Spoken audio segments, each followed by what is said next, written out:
¿Cómo están mis amados hermanos? Un gusto poderlos saludar en el nombre de nuestro Señor Jesucristo y tener este tiempo de seguir meditando en la palabra de Dios. Estamos nosotros meditando en el libro de Primera de Corintios y vamos a seguir con el capítulo 1.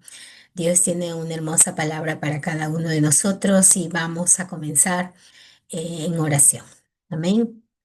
Gracias, eterno Rey, en el nombre de Jesús te lo doy, Señor, por la bendición de ser llamados tus hijos. Gracias, Jesucristo, porque tu sacrificio en la cruz, Señor, nos mostró el gran amor que tú tienes para nosotros. Así también queremos aprender a amarnos unos a otros, amarte a ti, Señor, como tú nos amas. Todavía estamos tan lejos, Señor, del profundo amor que tú nos tienes, Señor. Pero gracias, Espíritu Santo, porque usted habita en nosotros y cada día abre nuestro entendimiento, transforma nuestro ser para que podamos responder a tal amor que usted nos ha dado. Hoy, Señor, al meditar en su palabra, bendito Dios, abra una vez más nuestro entendimiento. Su palabra es un martillo, su palabra es como fuego, su palabra es un espejo en el cual nos miramos, Señor, pero no queremos ser oidores olvidadizos, sino hacedores de tu palabra. Gracias, Santo Espíritu de Dios, porque usted pone en nosotros, Señor, el poder comprender, nos ilumina, nos guía, Señor bendito. Gracias, gracias. Confiados entramos a este tiempo de meditación, Señor, de tu palabra, dejando en tus manos, Dios eterno, la vida de nuestros hermanos que están hospitalizados, Señor, que están en situación de enfermedad, bendito Dios, que están en aflicción de su alma, Señor. Toma usted el control, ayúdelos a ver, Señor, que no están solos, sino que usted los está acompañando. Gracias te damos, Rey del cielo. En el nombre de Cristo Jesús oramos. Amén. Muy bien, mis hermanos, vamos a meditar en esta hermosa palabra. Y hoy vamos a hablar acerca del poder de la cruz y la sabiduría de los hombres. Es la primera parte, mis hermanos. Este es un pasaje muy bonito, un tanto extenso, llega hasta el versículo 31. Hoy vamos a meditar solo hasta el versículo 21. El poder de la cruz y la sabiduría de los hombres. Vamos a recordar un poco lo que estuvimos viendo la última vez acerca de Primera de Corintios, versículos del 1 hasta, del 10 hasta el versículo 17. Aquí Pablo nos rogaba primero a la iglesia de Corinto y también a nosotros, porque la palabra, y él ya lo dijo en los primeros versículos que leímos, que no era solo para la iglesia de Corinto, sino para todos aquellos que íbamos a creer también en nuestro Señor Jesucristo.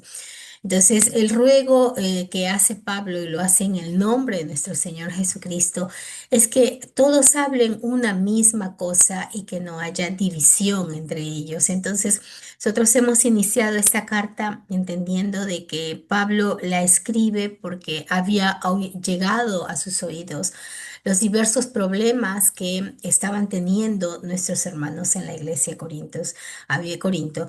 Habíamos visto que esta era una iglesia bastante joven, pero era una iglesia poderosa en el espíritu. Pero lógicamente el conocimiento de Cristo va en progreso, vamos de menos a más, vamos creciendo y ese conocimiento de nuestro Señor en fe es el que va transformando nuestras vidas, ¿no? Entonces, Pablo le escribe con tal amor a esta iglesia, ¿no? En primer lugar, para que entienda que Cristo no está dividido, y esto es justamente lo que le va a decir en estos primeros versículos, ¿no? Le dice que no haya división entre ellos, sino que estén perfectamente unidos en una misma mente y en un mismo parecer. Y bueno, luego vimos que había sido informado de estas contiendas por los hermanos de Chloe. Podrían haber sido parientes o trabajadores de esta mujer de Dios, ¿no? Y básicamente la división se daba entre que habían facciones dentro de la iglesia. De repente algunos diciendo a mí me gusta más esto, algunos esto, ¿no? Y Pablo lo dice de esta manera, dice, algunos dicen yo soy de Pablo, yo soy de Apolos, yo soy de Cefas, o sea. Pablo, el fundador de la iglesia, Apolos, quien fue dejado por Pablo para que siga regando la grey de Dios, ¿no? Dice, yo sembré, dijo Pablo, Apolos regó, pero el crecimiento lo da el Señor, ¿no? Y otros también decían, yo soy de Cefas, de Pedro, ¿no? Que también visitó la iglesia en algún momento. Entonces, Pablo dice, esto no debe ser así, ¿no? Incluso otros dicen, yo soy de Cristo. No debe ser así. Nosotros somos realmente de Cristo y aún los que dicen yo soy de Cristo lo decían con cierta prepotencia, ¿no? Hay que tener un verdadero conocimiento de qué significa ser de Cristo, ¿no? Entonces, debemos estar perfectamente unidos en una misma mente, en un mismo parecer. Y esa mente, ese parecer, conversábamos que era lo que Jesucristo nos había enseñado, no solo con sus palabras, sino con sus actos, con la forma en que él vivió aquí en la tierra. Entonces, esto es lo que Pablo va a comenzar a decirles y les va a llamar un poco la atención diciéndoles, ¿acaso está dividido Cristo? ¿Fue crucificado Pablo por vosotros o fuisteis bautizados en el nombre de Pablo? Entonces, esta división, mis hermanos, genera problemas. Las divisiones no vienen de la noche a la mañana, son como pequeñas zorras, dice el libro de Proverbios, ¿no? Son pequeñas y se meten por donde encuentran un pequeño lugar, un pequeño descontento de alguien que no solucionó de repente un descontento, algo que no comprendió y ya tiene cierta predisposición ante alguna situación y por allí entran aquellos que dividen, ¿no? Entonces, tengamos mucho cuidado en ese sentido, ¿no? Y Pablo les decía ya en el versículo 14, doy gracias a Dios y que a ninguno de vosotros se bautizado, como para que digas, yo soy de Pablo porque Pablo me bautizó. No, dice, para que ninguno diga que fuisteis bautizados en mi nombre, ¿no? Y el versículo 16 dice, también bauticé a la familia de Estefanas, de los demás, no sé si he bautizado a algún otro. Pues no me envió Cristo a bautizar, sino a predicar el Evangelio, no con sabiduría de palabras, para que no se haga vana la cruz de Cristo, ¿no? Entonces, la meta que todo cristiano tiene es aquel pensamiento en lo que debemos estar unidos, el parecer en el que debemos estar unidos, consiste en que debemos predicar el Evangelio de Jesucristo y no con sabiduría de palabras, para que no se haga vana la cruz, ¿no? No tratando de buscar argumentos personales, no. Nosotros debemos predicar el Evangelio y todos debemos estar unidos en esa línea. Eh, ¿Cuál es el propósito de la iglesia? Predicar el Evangelio. ¿Para qué se debe preparar la iglesia? Para predicar el Evangelio, para adorar al Señor, conocer realmente a ese Señor, sino cómo predicamos de quien no sabemos. Y es justamente de esto se va a tratar los siguientes versículos sobre lo que vamos a meditar. En este versículo 18 que vamos a comenzar a leer, dice, porque la palabra de la cruz, cuando habla de la palabra de la cruz, justamente esta palabra de la cruz es el centro de nuestra prédica, ¿no? Y acá en Hechos 2:38 encontramos lo que Pedro dijo, recuerdan ustedes, en el Pentecostés cuando el Espíritu Santo desciende sobre la iglesia para confirmarla, ¿no? Para manifestar de ese poder de Dios que va a hacer que la iglesia sea transformada y llevada a un nivel en el que pueden cumplir la misión que Dios, que Jesucristo les dio de ir y predicar el Evangelio a todo el mundo. En ese momento Pedro ya había sido restaurado por el Señor, porque recuerden ustedes que Pedro lo negó 3 veces, ¿no? Yo no lo conozco, yo no lo conozco, yo no lo conozco. Y se enojó de tal manera que hasta lisuras proliferó, ¿no? Entonces, ya ese Pedro está aquí delante del Señor en oración, buscando del Señor, y es el Espíritu de Dios el que lo toca, y cuando los demás apóstoles y seguidores que estaban en el aposento alto empiezan a hablar en lenguas para que la gente que estaba reunida en la fiesta del Pentecostés pueda comprender el mensaje, ellos empiezan a hablar en las lenguas de estas personas y la gente se maravilla y dice, pero que estos no son judíos, nazarenos, ¿no? ¿Cómo hablan nuestras lenguas? Entonces ahí Pedro les dice, ellos no están borrachos, es el poder de Dios. Y empieza a predicar Pedro, ¿no? Ese Pedro que negó a Jesucristo ahora es un hombre que reconociendo su debilidad, reconociendo su pecado, se ha acercado a su maestro, le ha pedido estar con él y el Señor lo afirma, ¿no? Y le dice, cuida mis ovejas. Entonces ahora Pedro se para y dice, no, no, no, así no es. Ellos están así y empieza a predicar. Y una de las cosas que dice es, arrepiéntanse y bautícese cada uno de vosotros en el nombre de Jesucristo para perdón de los pecados y recibiréis el don del Espíritu Santo. Expresar esta palabra, que es la verdad del Evangelio, mis hermanos, era una locura. Porque para los judíos para los judíos Jesucristo no era el Hijo de Dios. Para ellos el perdón de los pecados se hacía a través de ritos y lo que Pedro está diciendo es una total locura. Para los gentiles, ¿quién es Jesucristo? Ellos tenían muchos dioses. Entonces, pararse para Pedro y decir estas palabras fue producto solo de la obra del Espíritu Santo. Y eso es lo que nosotros debemos entender y la próxima semana vamos a profundizar. Que el Señor llama a lo débil, a lo imperfecto, a lo rechazado del mundo para glorificarse. El mensaje de la cruz es un mensaje controversial con el pensamiento del mundo, no con lo que Dios dice y hace.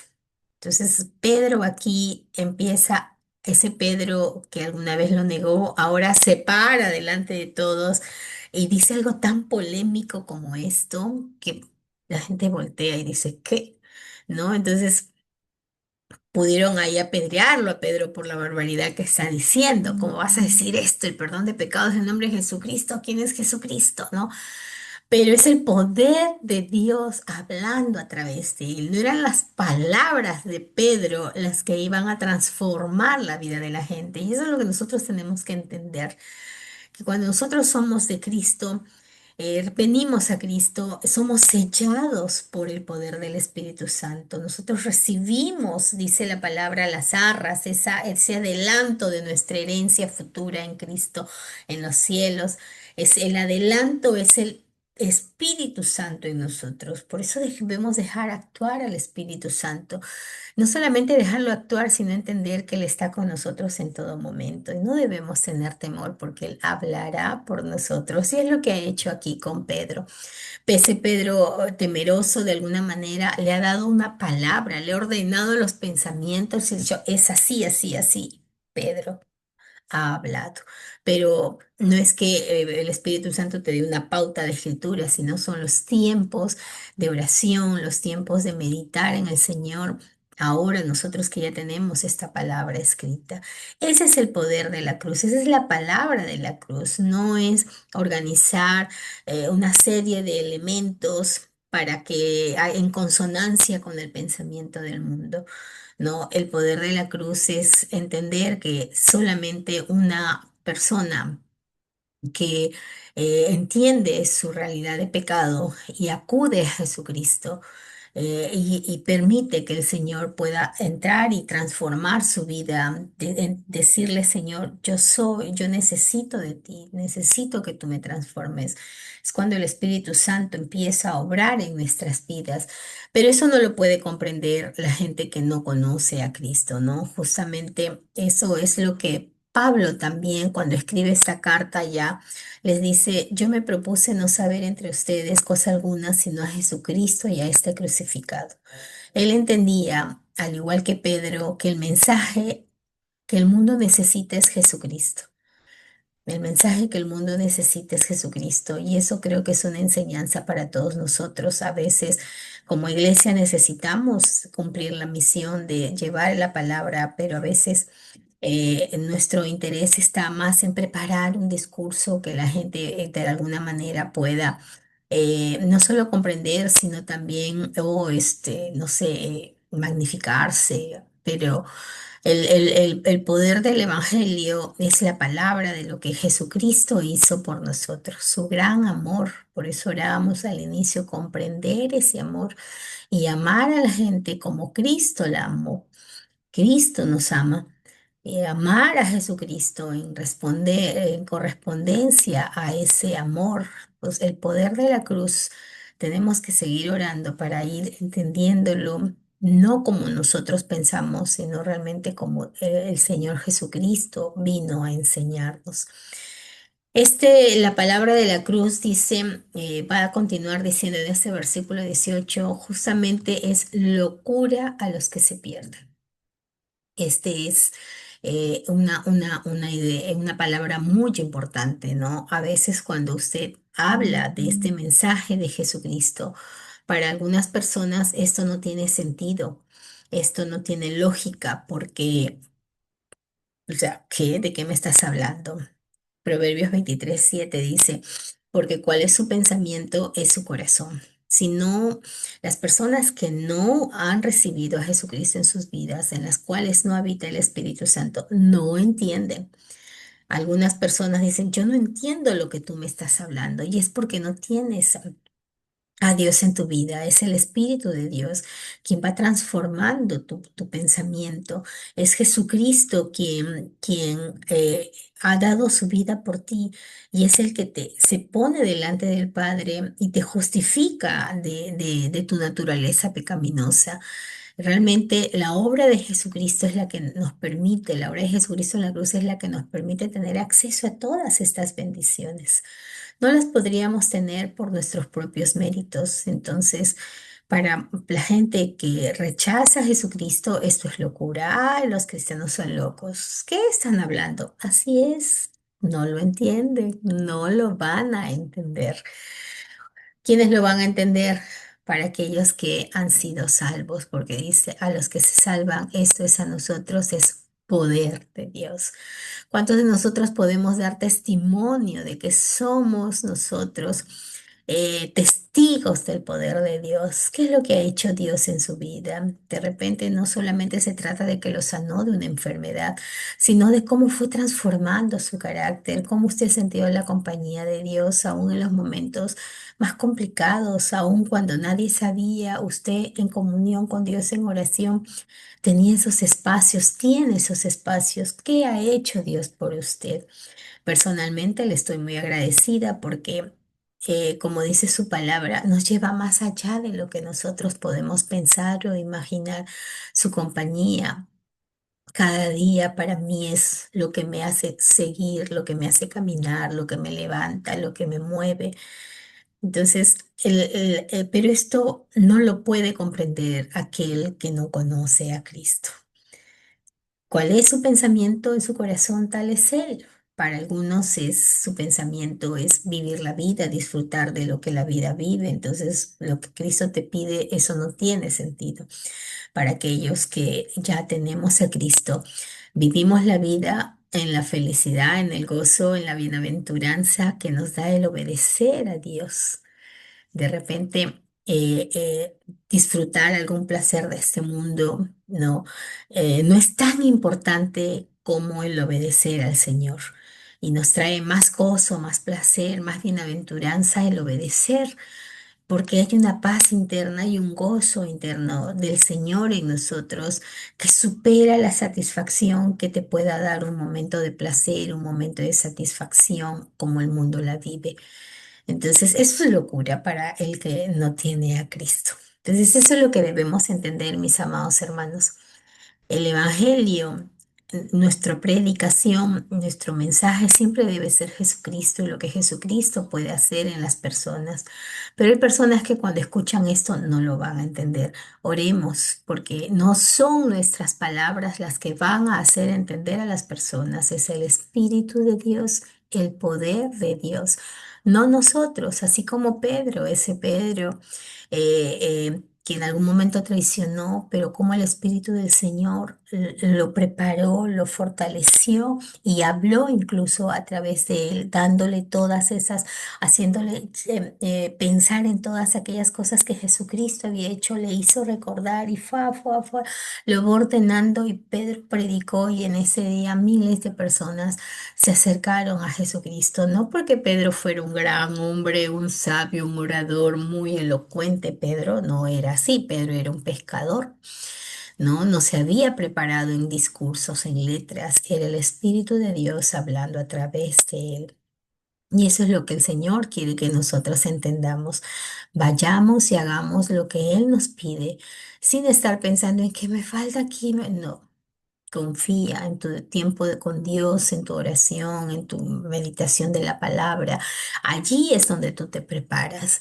Allí es donde eres dócil a la voz del Espíritu Santo. Allí es donde te suavizas a la voz de Dios para que cuando sea el tiempo, sea el momento, puedas hablar de Jesucristo, no con sabiduría humana, sino con el poder de Dios, centrando el Evangelio en Jesucristo. Y aquí en el versículo 19 va a fundamentar un poquito más sobre esta sabiduría de Dios, este poder de Dios. Dice, pues está escrito. ¿Dónde está escrito? Lo que vamos a leer a continuación está en Isaías 29:14.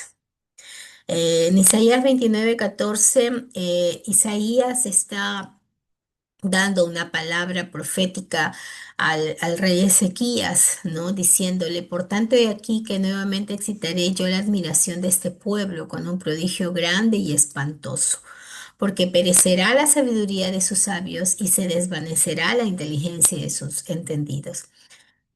Aquí lo que estamos mirando es que el rey Ezequías estaba siendo rodeado por los asirios. Estaba siendo rodeado por los asirios y sus sabios, sus asesores, le habían dicho, entra en pacto, en alianza con Egipto, para que el rey de Egipto venga y nos apoye contra los asirios, ¿no? Entonces, ese fue el consejo de los sabios del rey. Este rey aceptó ese consejo y le fue peor. Le fue peor, los egipcios lo abandonaron, se fue a enfrentar solo ante Sennacherib, el rey asirio.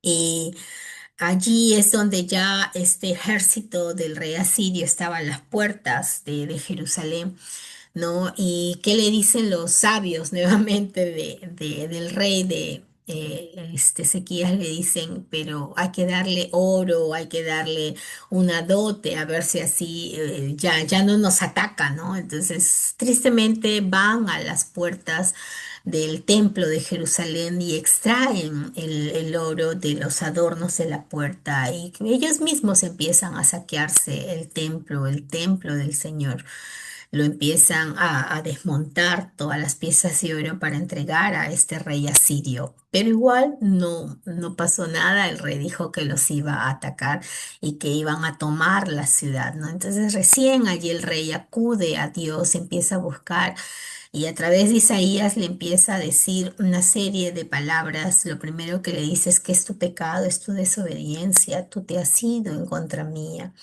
has preferido y todo el pecado del pueblo de idolatría sobre todo. El buscar sus propios placeres, todo eso ha traído esta consecuencia, ¿no? Pero aquí en Isaías 29:14 le dice, pero he aquí que nuevamente, dice, excitaré yo la admiración de este pueblo con un prodigio grande y espantoso, porque perecerá la sabiduría de sus sabios y se desvanecerá la inteligencia de sus entendidos. Y es lo que Pablo está recordando en esta parte. Dice, pues está escrito, destruiré la sabiduría de sus sabios y desecharé el entendimiento de los entendidos. Entonces, todos estos consejos de hombre de cómo evitar una guerra o cómo salir victorioso ante una guerra, para el Señor es sabiduría humana. El que confía en Dios y le teme es el principio de la sabiduría. Temer al Señor es el principio de la sabiduría, no los consejos humanos. Entonces, realmente el Señor es maravilloso. Este pasaje es muy lindo. Si lo leen ustedes con calma, se van a maravillar. En Primera de Reyes nos resume un poco cómo termina esta situación. Dice, y aconteció que aquella misma noche salió el ángel de Jehová. Miren, ¿quién salió a pelear por el pueblo? Recuerden que en Isaías el profeta dijo, nuevamente promoveré yo la admiración de este pueblo con un prodigio grande y espantoso. ¿Qué es lo que hace el Señor? Dice, y aconteció que aquella misma noche salió el ángel de Jehová y mató en el campamento de los asirios a 185,000. Y cuando se levantaron por la mañana, he aquí que todos eran cuerpos de muertos. Entonces Sennacherib, rey de Asiria, se fue y volvió a Nínive, donde se quedó.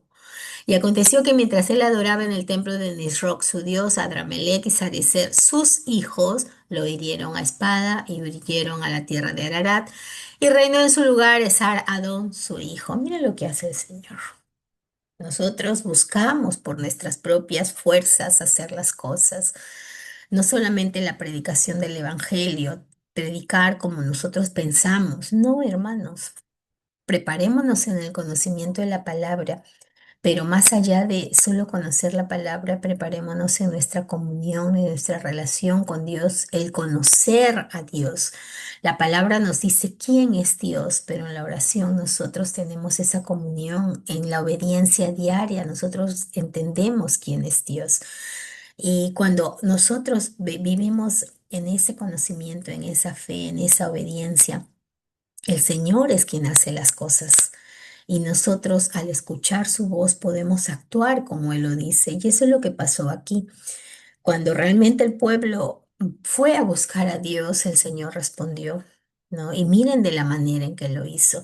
Todos los consejos de los sabios, em, todo fue destruido, solo trajo mal esa sabiduría humana. Pero el poder de Dios, la sabiduría de Dios sobrepasa el entendimiento. Y justamente en el versículo 20, Pablo va a decir, ¿dónde está el sabio? ¿No? Esos sabios que te decían, haz pacto con Egipto. ¿Dónde está el escriba? Esos escribas asirios que ya estaban adelante de las puertas de Jerusalén anotando para ver cuánto de Jerusalén saqueaban y empezaban a anotar, habíamos sacado esto, esto, y ellos ya lo daban por sentado que iban a destruir Jerusalén. ¿Dónde está, dice ese escriba? ¿Dónde está el disputador de este siglo? ¿No ha enloquecido Dios la sabiduría del mundo? Pues ya que en la sabiduría de Dios el mundo no conoció a Dios mediante su sabiduría, agradó a Dios salvar a los creyentes por la locura de la predicación. Este mundo ha enloquecido respecto a sus prácticas, sus costumbres, ¿no? Por ejemplo, acá tienen una imagen. El Señor, lo primero que creó luego de establecer el orden en la tierra, lo primero que hizo fue a una pareja, a Adán y a Eva, y a partir de ellos vienen todas las familias del mundo. Para el Señor, el cuidado de las familias es muy importante. Incluso dice la palabra que herencia de Jehová son los hijos, ¿no? Él tiene un especial amor a las familias y justamente son las familias las que están siendo atacadas hoy en día.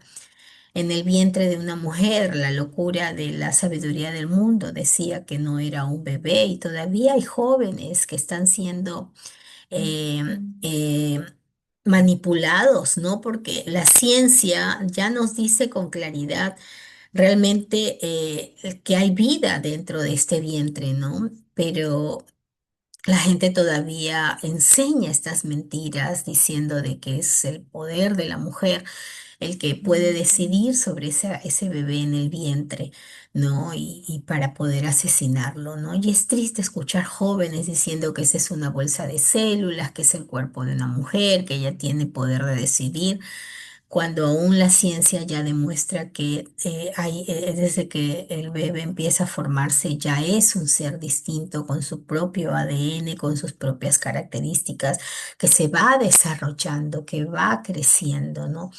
Entonces, esa es la locura del mundo, ¿no? Y de repente ya cuando estos niños nacen, ahora se está atacando la identidad de estos niños, diciéndoles tú no eres hombre, tú no eres mujer, tú puedes ser lo que tú quieras, eres un binario y este tipo de cosas, ¿no? Haciendo que estos muchachos crezcan inseguros, estas señoritas crezcan inseguras de quién son, de lo valiosos e importantes que son, y teniendo vidas muy lamentables, vidas muy tristes. Todo por estas ideologías que tratan de dañarlos, teniendo a padres metidos todo el tiempo en el trabajo y alejándolos de sus hijos, teniendo padres que buscan trabajar mucho para seguir teniendo mayor solvencia económica y disfrutar de esta vida, ¿no? Y terminan en divorcios, en separaciones que siguen dañando a las familias. De repente ya cuando son adultos, son ancianos y para muchos es una carga, es un pesar. Ahora se quieren promover leyes para la eutanasia, ¿no? Para que si el anciano decide, aunque es más los hijos, que morir porque ya no quiere vivir, eh, tener permiso para hacer eso, ¿no? Entonces, esta es la locura del mundo, el mundo hablando de estas locuras. em, eh, Pensando que es ciencia y justificando, pero mucho de esto solo es percepción, ¿no? Entonces, justamente acá nos dice, ¿no ha enloquecido Dios la sabiduría del mundo? En medio de esta locura que vive el mundo hoy en día, hay tantas cosas más, ¿no? El tema esta semana escuché a un señor salir, habían como dado una noticia de estos asaltos, estos... em, eh, situaciones de delincuencia que se vive, sobre todo aquí en la ciudad de Lima. em, Decía, es que estos jóvenes lo hacen porque no tienen para comer, se han vuelto padres muy jóvenes y no tienen para darle la comida a sus hijos y tienen que salir a robar. Entonces uno dice, pues así estaríamos todos, ¿no? Entonces, justificando lo que no es justificable. Y hay tantas corrientes de pensamiento. Es la locura del mundo que Dios ha permitido que ya el hombre se entregue a sus pasiones. Porque aún en medio de esta oscuridad, en medio de estas ideas que son tan perversas, que para el mundo puede parecer muy correctas, sale la luz el Evangelio, que para el mundo puede ser locura, pero esa locura es la que los puede salvar. Y hay tantos testimonios de mujeres que decidieron no abortar y son tan bendecidas con sus hijos, de jóvenes, hombres y mujeres que salieron del mundo de la homosexualidad y que ahora realmente en Cristo pueden vivir su identidad. Y tantas, tantas historias de familias que han sido salvadas por Jesucristo. Y ese es el mensaje que nosotros debemos entender, mis amados hermanos, y llevar siempre. Cuando veamos alguna situación, no tratemos de explicarla con la sabiduría humana. Dejemos que el Espíritu Santo hable a través de nosotros y hablar con el mensaje central que es Jesucristo trayendo esa esperanza de vida a todas las personas, porque Él murió para salvarnos. El mundo vive en esta locura porque se ha alejado de Dios y Dios los ha entregado a sus pasiones, a sus desenfrenos. Pero si volvemos a Dios, realmente podremos mirar como mira Él y nuestras vidas serán transformadas por el poder de Dios en nosotros. Esto es el Evangelio de la cruz, Jesucristo amando al mundo, entregando su vida para que podamos nosotros acercarnos a Dios, pero no podemos acercarnos si no entendemos que somos pecadores, que le hemos fallado al Señor. Y Él, cuando nosotros reconocemos esto, nos limpia, nos purifica. Estamos en este proceso de la santificación. Qué hermoso es el Evangelio, mis amados hermanos, pero como ya lo decía Pablo, es locura para aquel que no está en Cristo. Pero para nosotros que estamos en Cristo es poder de Dios. Entonces, si el pensamiento de las personas no cambia, no van a entender el Evangelio, pero no está en nosotros cambiar su forma de pensar. Es el Espíritu Santo quien hace esa obra. Nosotros debemos solamente estar en comunión con Dios, conocer su palabra y así estaremos listos para cuando nos toque abrir nuestros labios y predicar este Evangelio de Jesucristo. Amén. Vamos a dar gracias al Señor por esta palabra.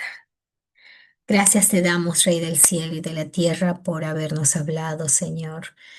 Ayúdanos a entender, Señor, lo que es el poder suyo, Señor, actuando en nosotros.